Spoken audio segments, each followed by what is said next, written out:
Hi everybody, welcome to our next video. We're going to try something a little different. We were going to try to combine our recap and Q&A into one video, but we thought it might get a little long. So we're going to do a little Q&A here. We got about 10-15 questions to answer. These questions come up quite a bit, and we thought it'd let everyone get to know us a little bit better. So here we go.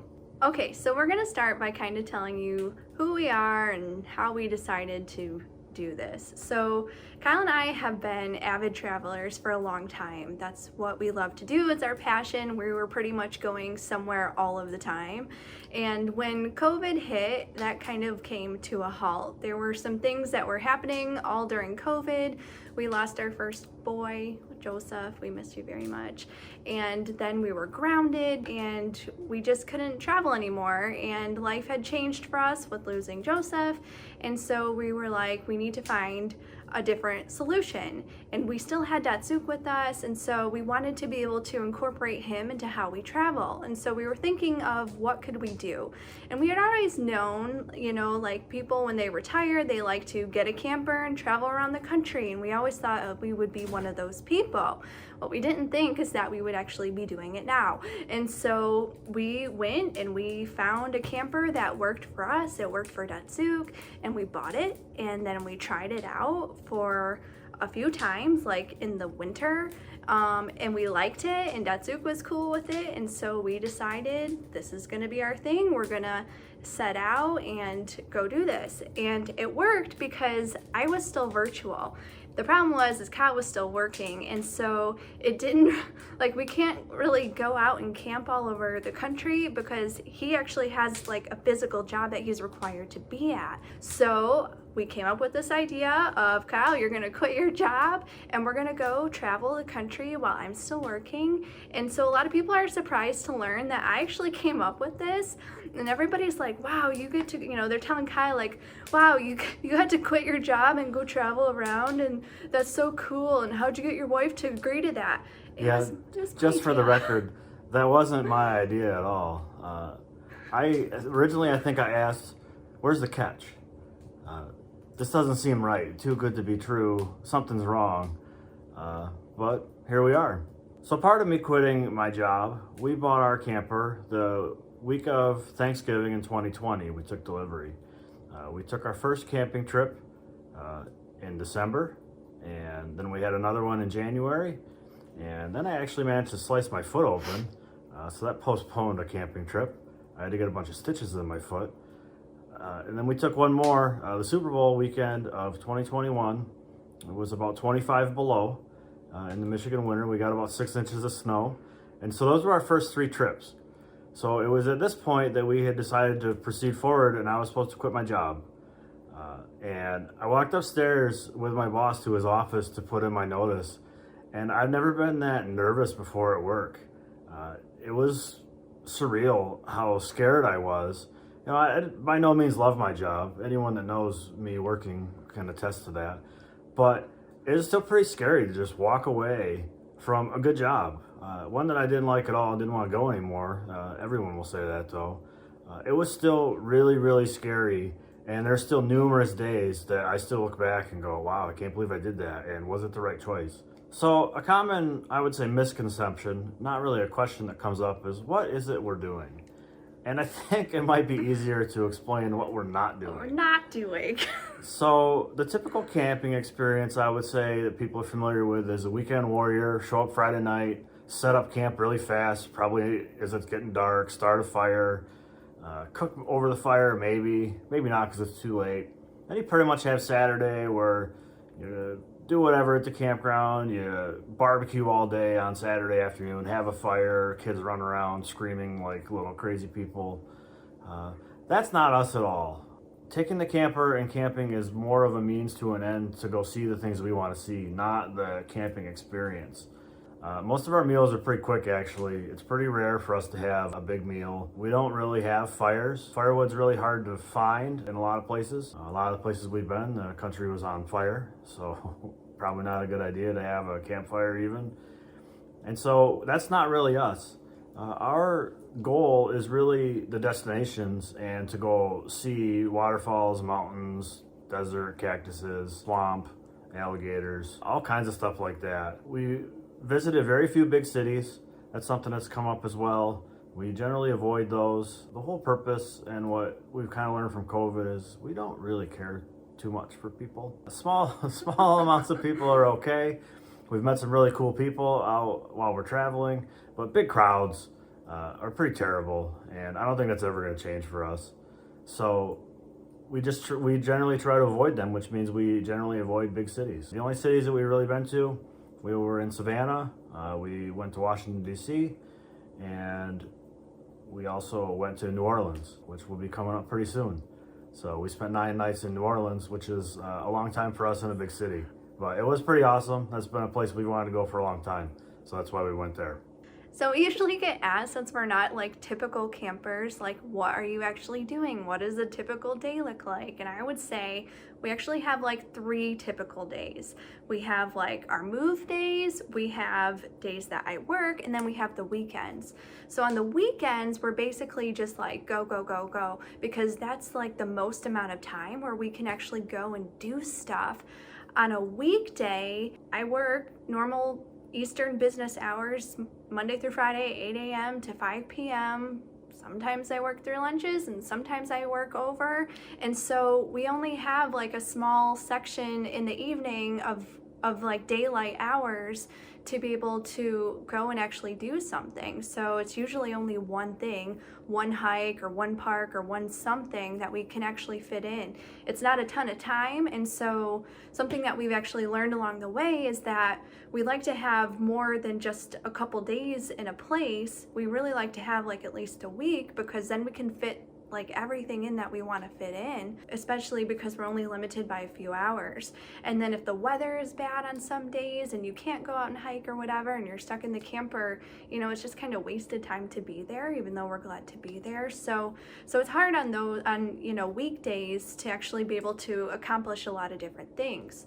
And then on move days, so move days are basically whenever we're moving from one place to another. I usually like to keep our drives less than 200 miles. We tend to average like maybe 50 miles an hour. And that's just kind of with stops or traffic. We drive slower, stopping for either gas or food or potty break or whatever we're stopping for. And so move days takes a long time. And so usually when we have a move day, we're not doing anything.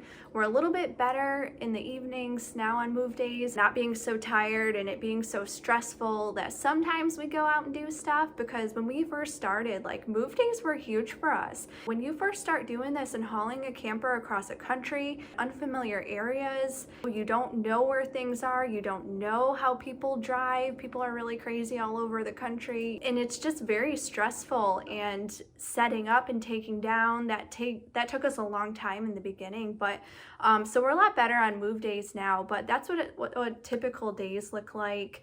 Sometimes for dinners, when we're going out in the evenings, we might make a sandwich quick before we leave, and then go out and hike and get back at like 8:30. Pumpkin time is 8:30 basically, where it's like I need to be back to my camper so I can like wind down and get ready for the next work day.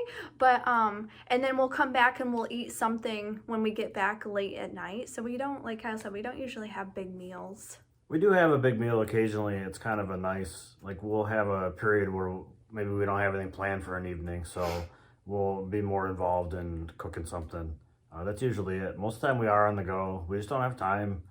You know, I have the time during the day to make a big meal, but we don't necessarily have time to eat it. It's just kind of we're rushing out the door as fast as we can. There's only limited daylight, especially as it got towards the more winter months. We had a hard time, and then we were moving east, so we kept losing daylight. That got to be really hard to find time to do stuff. When we were out west, it was pretty awesome. I mean, getting up at 5 and 6 in the morning for the day was not good for us. Nicole's not an early riser, and I can be, but I don't really like it either. So, but it was pretty cool for her to get done at work at 2 or 3, and then we still had the daylight until 8, 9 o'clock, so we had lots of time to go do stuff. And you can see from the Arizona videos, those were jam-packed full of stuff, which is pretty cool. As we headed into Arkansas and Oklahoma and even Texas, we just didn't have a lot of time. As we started, as we started moving back east, it was almost to the point where we were questioning, like, why are we even out? Because we would have like maybe an hour after I got out of work, and it was like that's not enough time to do anything. So we did learn that. That was one of the things that we hadn't really thought of, as you're still being out and about and seeing the country, but when I work, it was just very hard to do stuff. So this seems like a pretty good time to talk about one of the questions that comes up pretty often, which is basically, what do I do all day? And that one comes up quite a bit. It's an interesting question. Basically, whatever I want, but there are some caveats, and it's just not as simple as I am an unemployed bum. There's a lot more to it than that. As Nicole said, move day pretty much, it takes me a couple hours in the morning usually to get everything all ready to go. Nicole will be working, so I try to handle as much as possible of that stuff. So I'll usually have us all hooked up. If she's free, she'll come give me a hand, maybe for backing the truck up. But there's been numerous times I just do that by myself. I don't have a backup camera, so I'm getting pretty good at doing it anyway. Sometimes it doesn't go according to plan. But that's usually the biggest thing that I do is, I just got to move us from place to place. Like she said, we try to have short drives, but we've had some 6-8 hour drives, and that pretty much takes up the whole day. And it's a workout. People are very interesting to drive an RV across the country. Some people do some crazy things. They don't realize that I have an RV behind me. So that's usually one of the work days anyway, maybe sometimes twice a week. I'll be pretty consumed with move day. The other stuff is just pretty simple, just running simple errands. I remember in Delaware, we were low on propane, and I don't want us to run out, so I'm probably a little more paranoid than I need to be. But it took me like all afternoon of running around to find a place that would sell propane, because I'm in some unfamiliar place. I don't like to do exchanges because it's more expensive and you only get 15 pounds of propane instead of a 20-pound fill. And I like to have my own tank to keep care of it. Other people don't really take care of their tanks very well. They're all rusty and just garbage. So it took me a long time just to find a place that had a propane filling station. Tractor Supplies are pretty good. Sometimes they're an hour away, so that's a challenging task. The other fun thing is just to go into the grocery store. We're in an RV. I don't have a lot of space. We had even less space for a long while because we were using a mini fridge. So there was like room for one meal in there worth of food. So I was going to the grocery store like every 2 days. Sometimes they're a half an hour away, and usually I don't know where anything is. So it's like going into your favorite grocery store and having it be remodeled every time you go to the grocery store. So I'm usually pretty slow. It takes me a while. I hate grocery shopping anyway. So it's not a fun time, but that takes up a lot more of my time than you would expect. And then another simple thing is just fixing crap that breaks. RVs are really junk. We've actually been, I feel like, pretty fortunate with ours. Even though it seems like a lot of stuff is broken, people are buying brand new, expensive $100,000 RVs, and they spend the first 6 months in the shop getting warranty work done. We've had no catastrophic failures.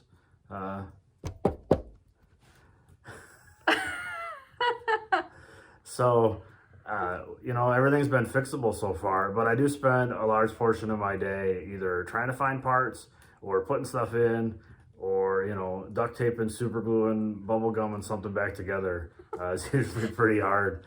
And that takes up a good portion of my day. And don't forget making me dinner. Sure. So, I get to do the laundry, just simple things like that. We'll find a campground usually that offers laundry. Most private campgrounds have laundry. Even some state parks actually have laundry facilities. So, that might take up a few hours of my day as well, during the day. One thing I will say, though, is sometimes I do get bored, which is a good problem to have. But if Nicole's really busy with work and she hasn't taken any vacation for a while, or some of the Boondockers welcomes we've been at, I'm just in someone's driveway. There's really not a lot for me to do. I do like to be able to get out and have a place to be able to just go for a walk. And some of those places are really lacking. They're on a busy road or whatever, and so sometimes that's not as nice. That's really the only downside for me to fill my day is just, I do get bored from time to time, but it just kind of goes with the territory. It wouldn't be possible without that. So just make the best of it. Would you rather go back to work? That doesn't really even need to be asked. Another question that always comes up is how does Nicole manage to work from wherever we are? And the simple solution is she's able to just turn her cell phone into a hotspot that she uses to use her work laptop to be able to do everything that she needs to do, which is the exact same thing we do at home. We don't have home internet where we are. They don't have high-speed internet out in the boonies where we're from. So we're used to doing this, and really being on the road is no different than being at home, except most of the time, or I would say almost all the time, Nicole's cell service is much better, and she's able to work much easier and have a whole lot less hassle being on the road than compared to at home. Some of the hoops she has to jump through to get things to work at home are pretty extraordinary that she's had to put up with for the last couple of years of working at home. So actually being on the road is much easier for her. So cell service is extremely important to me. Every time I'm looking at places to go, I'm looking for comments about Verizon cell service. And when people post like their upload download speeds, it's so helpful because I rely on that data to know if I can work there or not. So if I'm doing a campground, I'll usually, if I can't find reviews of people commenting, then I'll call and I'll see, how is your guys' Verizon cell service there? And I always take it with a grain of salt because I feel like they're probably going to tell me what I want to hear, which is, it's great. But I haven't been like screwed over yet, and sometimes they have been honest where they'll tell me it's not the main carrier, AT&T is the main carrier for here, and sometimes they'll have Wi-Fi that I can use, so that's helpful too. So whenever I'm picking places to go, that's the number one thing that I'm looking for. If there isn't a comment about Verizon cell service that I can find, then I'm either like, okay, either A, I can't go there, B, I'm gonna take the risk and go there anyways and then figure it out from there, or C, I'm gonna take vacation days. And so I've done all three. There have been times where we've pulled in and I can't get service, and then it's like, great, now what? That happened to me when we were in Voyageurs National Park. I picked the campground. It said it had Wi-Fi. The Wi-Fi was garbage. It wasn't Wi-Fi. I don't even know what that was. That was just, they just had like the little, what do they call it? A dish? They just had a little dish like on a pole. It didn't do anything. And so every day, which fortunately it was only like 2 work days, I would drive down to the Voyageurs Visitor Center and work from the national park, which wasn't terrible, but I'm not like in a place, like in my home. I don't have access to all my food and water and bathroom, so it was kind of a pain, but it has happened to me. Other times, I just, like I said, I knew ahead, and so I took vacation. So, yeah, Verizon cell service, that is pretty much how I plan where to go. So how I actually pick where to go, I have just like in my head a bazillion places of things I want to see and I know about and I want to go to like now. I make notes everywhere of like every time I'm seeing like on Facebook or the internet like a cool picture, it's like, okay, I'm going there, and I just kind of compile these. And so I just kind of start out like making a plan. Like we knew when we set out, on third trip, like we want to go to Badlands, or we knew when we were going second trip, like we wanted to get to Maine. Like we have like these anchor points that I know I want to get to. I know I want to get to Savannah, and I know I want to get to Delaware. And so like I'll just like fill in along the way. Sometimes I'll Google, like cool things to do in Ohio. There's like one cool thing in Ohio that I found so far. And we went there. But so I just kind of like fill in along the way. And like I said earlier, I try to make it like less than 200 miles, like between points, just because that's more of a manageable day for us. If we have a day that's less than 100 miles, it's super awesome because we get there like this. It's so cool. When we have like an 8-hour drive day, it's just miserable for all of us. So I'm usually picking things along the way.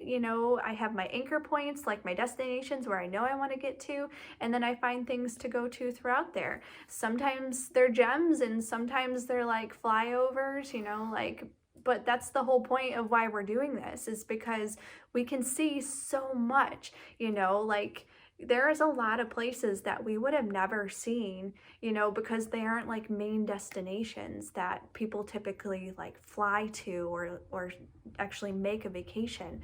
You know, we're seeing all of the in between, and we've seen like so much. Yeah, part of the place is like Craters of the Moon National Monument in the middle of Idaho. Yes. I don't know how many people visit there, but Arco is the nearest town. I think it has like 900 people. There's nothing there. No. It felt like I was in like a zombie apocalypse movie when I was there. I actually walked to the Dollar General instead of taking the truck because it was only like a mile. I need some exercise. And that town is just, there's nothing in it. So people aren't flying into a destination like that. So it's allowed us to see just so many places that nobody ever goes to, and that kind of goes along with what we already said. We're trying to avoid some crowds. There are tons of hidden gems all over the place that we're trying to find. It's fun to share them with people as well, and it keeps us away from the big crowds at some of the other places. Now, sometimes some of those places are unavoidable. You know, how do you skip Yellowstone National Park if you drive right by it? And Yellowstone's just going to be busy. And we went at the end of September, beginning of October, and it was still packed. We thought it would be less busy by then, but it wasn't.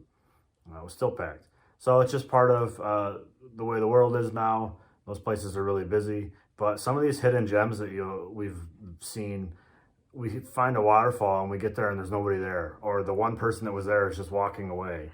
So some of these places are so unheard of, and we find them, and we just usually have them all to ourselves. It's pretty amazing.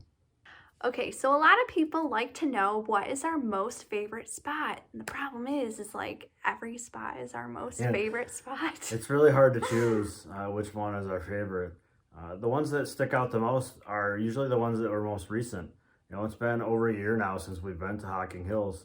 And so that one kind of gets forgotten about, but that place was pretty awesome. That was awesome. First, place out of Michigan we had been to. We went at the right time of year. The waterfalls were pretty full. There weren't a lot of people, but the weather was amazing. We got really lucky. We were out in shorts and a t-shirt in March. That was pretty nice. So that was pretty cool. I would say for me, if I have to pick a favorite place, I'm going to say the Grand Canyon. A lot of people don't really like the Grand Canyon when they go there, but hiking down into the canyon on both sides was pretty amazing. The views you see, and you get away from a lot of the people in the Grand Canyon because not everyone is in the best shape, and you get to go some places that a lot of other people don't go. That was pretty cool for me. You know, it's funny because I actually, like, the Grand Canyon for me was cool, but I didn't love it. Like, I just didn't love it.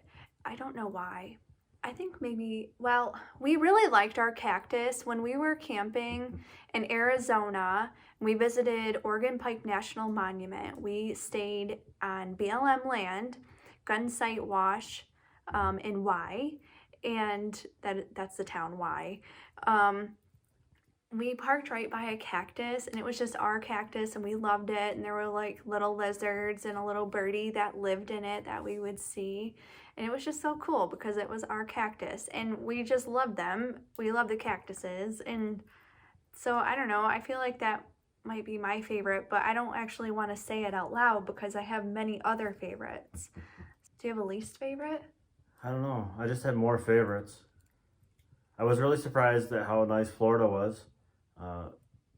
Upcoming, you'll see some Florida videos. We were there for a little over a month, and all of that was pretty amazing too. We stayed at some pretty cool free places. Had an awesome Boondockers welcome. I think he's one of the top 5 like Boondockers welcomes for number of visitors, or they have some kind of ranking, and he's right at the top. And I can see why. His place is pretty amazing. So Florida was pretty cool. I don't like heat. I don't like humidity. We went, January and February and March. It wasn't terrible, but it was still hot. But the scenery overdid the temperature. It was very nice, very awesome. You know, I have a least favorite actually that I thought of, which was Virginia. And yeah, because we of didn't ticks. make a video for We Virginia. didn't make a video because we didn't leave because we saw ticks at our campsite, like in Virginia. I had gotten bit by a tick the year earlier in Virginia. and it was just like I was just over that state. We didn't even do No, anything. we actually had some fires, oddly enough, in Virginia. They had 2 sheds full of firewood. Fill up like a 5-gallon bucket was like $6, I think. So I stuffed that thing as full as I could. We had a fire for a couple of the nights. We were only there 3 days. We didn't make a video because, like Nicole said, we didn't go do anything. Datsuk was still with us. We didn't want him to get hit by ticks. I had ticks crawling on me within like 10 minutes of setting up camp, even in the gravel at the campsite. And we don't have a lot of ticks where we are. Michigan has a lot, but our area doesn't. Not something we really are used to. Pretty gross. Don't really like them. Don't really want to get bit. So when we had them all over us, even just setting up camp, it really turned us off from doing anything.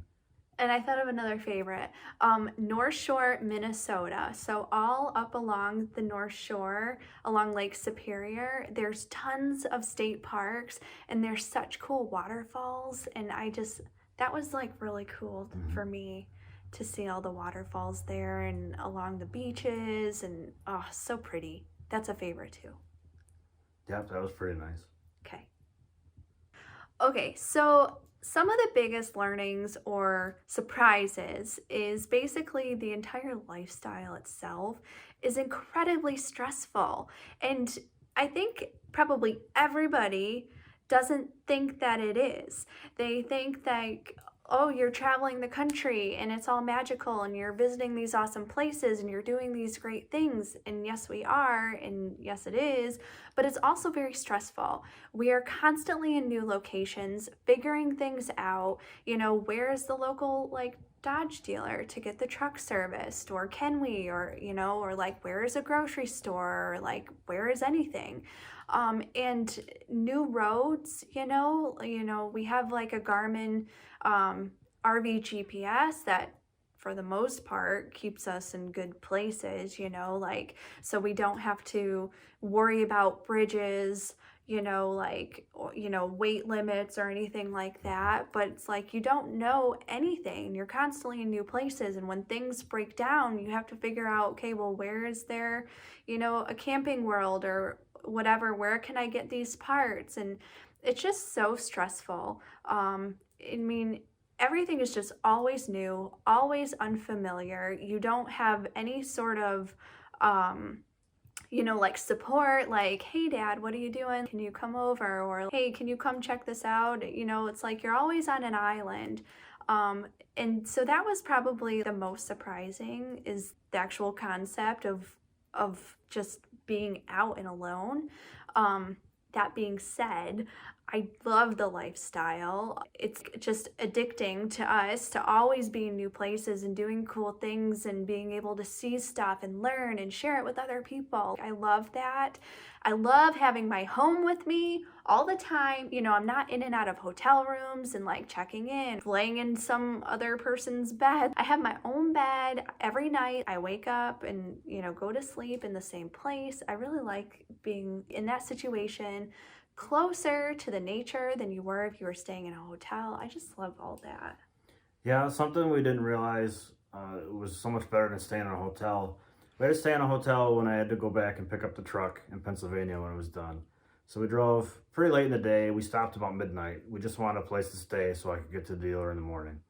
And it's midnight. We stopped somewhere, and there's a guy in front of us, just one guy. He walks into a hotel, doesn't bring his ID. So it's pretty hard to check into a hotel without an ID. So he sends his kid back out to the car, brings the ID. For some reason, he doesn't have any money with him. Sends the kid back out. So we're tired. It's midnight. We just want to go to bed. So we stood behind this guy patiently for 20 minutes waiting for him. He was arguing about the rate because apparently he was a franchise owner somewhere else. And we just had all this garbage staying in a hotel. You don't have any of that in an RV. Sure, you might have some difficulty checking into an RV park, but usually you've already paid.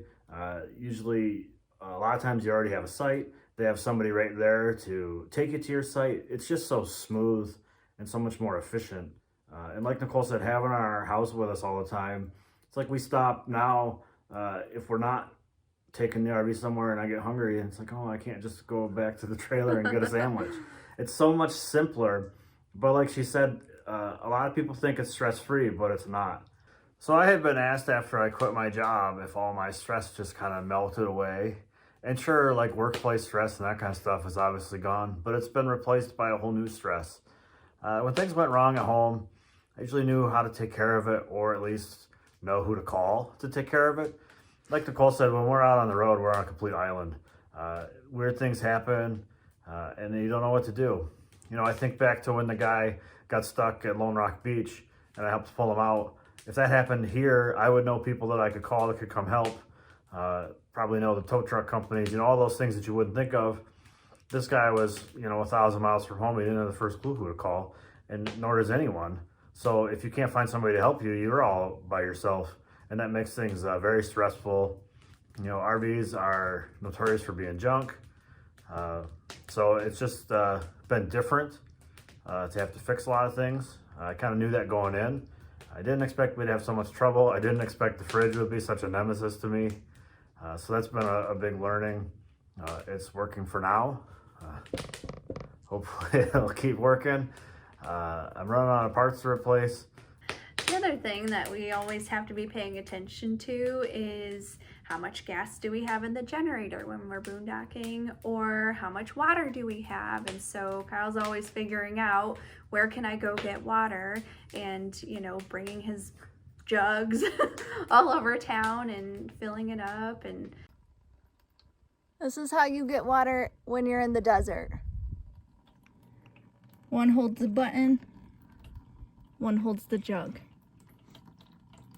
You know, there's just different things that you don't normally think about, like when you're just living in a house. Like, you turn the faucet on, there's always water, you know, but then, you know, and you're an RV, like, you have to pay attention to how much water do I have, how much storage of water do I have, you know, for your dirty water, and, you know, like your black tank, and like, when do we need to dump tanks, and we need to find a dump station. And there's just so much more that, you know, you don't really think about, you know.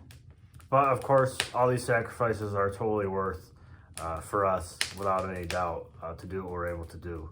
You know, a lot of people may think we're crazy to not have running water and, you know, have to turn a generator on to be able to make a microwave burrito. But those things are, they're worth the sacrifice for us.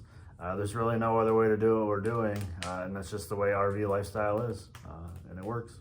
So you might be wondering what's next for us. If you've been paying attention to our videos, we got kind of behind, and so the videos were released, that's not where we are, and that's best practice anyway, to not tell people exactly where you are. So as we said, we're gonna head to New Orleans, we're gonna head to Florida, we spent some time there.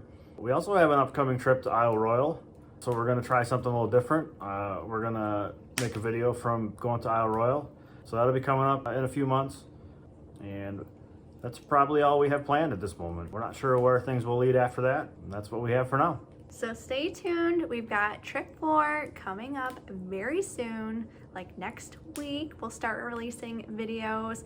It didn't start out very well, but it ended, well, actually, I had to come back. So it didn't end very well maybe either, but the biddle was awesome. Awesome things coming. We got to kayak with manatees. Oh my gosh, I just loved it. So stay tuned. Thanks for watching. We hope that we got to explain a lot of what we were doing. We really had fun making this video and talking about all of our learnings and things like that. So thanks again for watching and supporting and subscribing to our channel, and stay tuned for more.